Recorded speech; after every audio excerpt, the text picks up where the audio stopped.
Olá, nós estamos aqui com o professor Djalma Cremonesi, ele que é professor do Departamento de Ciências Sociais da Universidade Federal de Santa Maria e que está lançando no próximo final de semana o novo livro Ética e Felicidade, Lições da Filosofia Antiga para uma Vida Boa. O professor vai falar um pouquinho do livro para a gente. Professor, como é que é a ideia desse livro e por que voltar aos gregos para falar de ética e felicidade?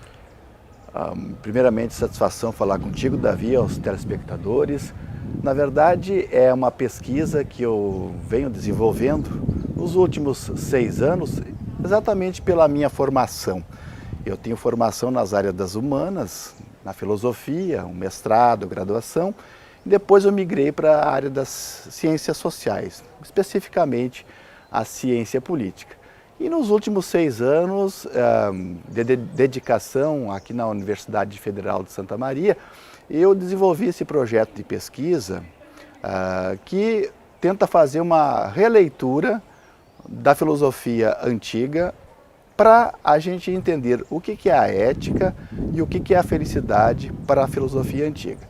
Eu começo fazendo referência a partir de um filósofo e também filólogo francês chamado Pierre Hadot, que tem essa compreensão de fazer essa leitura com a filosofia antiga com uma coerência desses filósofos antigos entre o pensar e o agir. Pouco diferentemente dos filósofos mais modernos e contemporâneos, que são mais abstratos, sistemáticos, acadêmicos.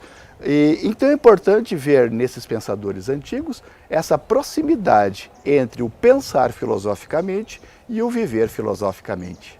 E professor, por que tratar da felicidade no século XXI?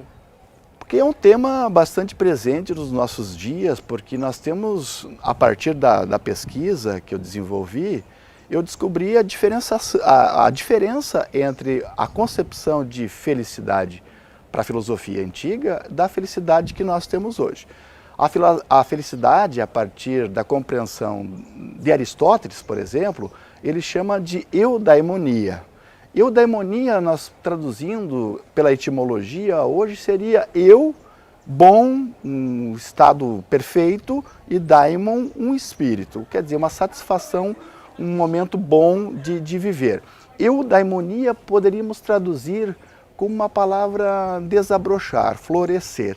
Quer dizer, você desenvolvendo as tuas melhores potencialidades. Claro, eles buscavam também a serenidade, aquilo que eles chamavam de ataraxia.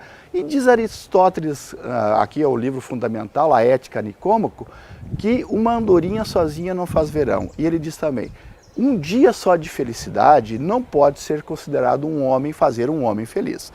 Talvez essa seja, Davi, a diferenciação da filosofia antiga, da felicidade, da concepção, que eles entendem como um estado de alma, de espírito que inspirava a frugalidade da vida, a moderação, um estado de espírito, algo duradouro e constante. Na modernidade, nos nossos dias, nós temos uma compreensão um pouco fragmentada e limitada de felicidade, que nós muitas vezes confundimos como uma mesa suntuosa, tirar férias, ou viajar, ou comprar uma roupa nova, aquela satisfação momentânea, nós estamos chamando isso de felicidade. Eu ia perguntar para você sobre essa questão dos modelos de felicidade do século XXI, porque nós vivemos nesse pós-século XX, as grandes narrativas, talvez elas não tenham mais as mesmas forças de antigamente, e como voltar a falar de felicidade num sentido mais amplo e não nesse sentido pós-moderno que você acabou de dizer. Exatamente, eu acho que você coloca uma dimensão muito interessante das crises dos valores da pós-modernidade, as metanarrativas, aquilo que até pouco tempo atrás a gente se guiava como referência. Por exemplo, a Grécia tinha a filosofia, o modelo do cosmos, da felicidade. Basta seguir essa ordem cósmica que você se encontrará. Na Idade Média, a referência do homem europeu medieval eram os valores religiosos da igreja. A modernidade era a razão, a ciência, a tecnologia. Mas e agora, e a pós-modernidade? Quais são as nossas referências? O psicanalista George Forbes, ele usa um conceito assim: nós hoje, homens pós-modernos, estamos desbussolados. Aliás, não temos referências. Então, por isso a importância, nesse momento que a gente não tem referência, buscar na filosofia grega, buscar nesse modelo de pensamento que os gregos, um modelo a ser seguido. Eu acredito que exista muitos valores, muitos ensinamentos que essa filosofia antiga pode nortear o ser humano. Até que ponto ter referência é um problema e não é um problema? Eu acho que não é um problema, nem eu acho que é um juízo de valores, se isso é bom ou ruim. Não é isso. Aliás, a filosofia, ela nunca trabalha com juízo de valores. Exato. Ela trabalha na dimensão que nós estamos passando por isso agora. Não temos referência e talvez essa perca de referência seja o nosso modo de viver. Talvez para o bem ou para o mal. Então, é uma incógnita.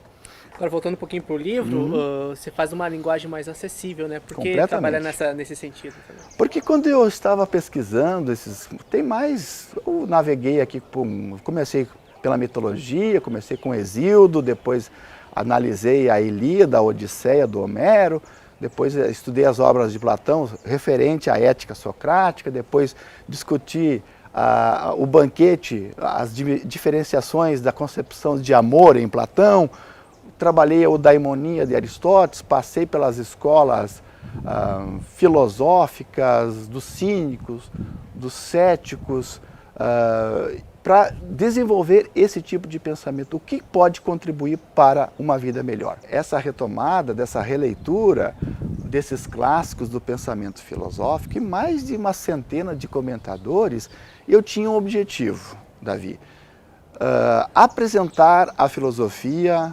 aos neófitos, aos iniciantes da leitura filosófica. Esse livro, essa obra, esse trabalho não é para as pessoas, os acadêmicos que já desenvolveram uma leitura, uma profundidade. Eu estava pensando exatamente nisso.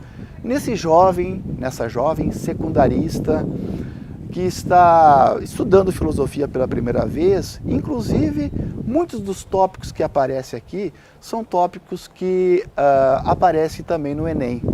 Eu, nos últimos 6 anos, fui um dos professores também que ajudei a elaborar mais de 110 questões do BNI, que é o Banco Nacional de Itens, e que estão lá hoje. E cada edição do Enem cai questões de filosofia e algumas questões minhas já foram contempladas. Então, quando elaborei essa obra, é uma obra introdutória para aqueles meninos, para aquelas meninas que querem um pouco adentrar nesse lindo cenário da reflexão filosófica. Então, Ética e Felicidade vai ser lançado no final de semana pela editora Pris.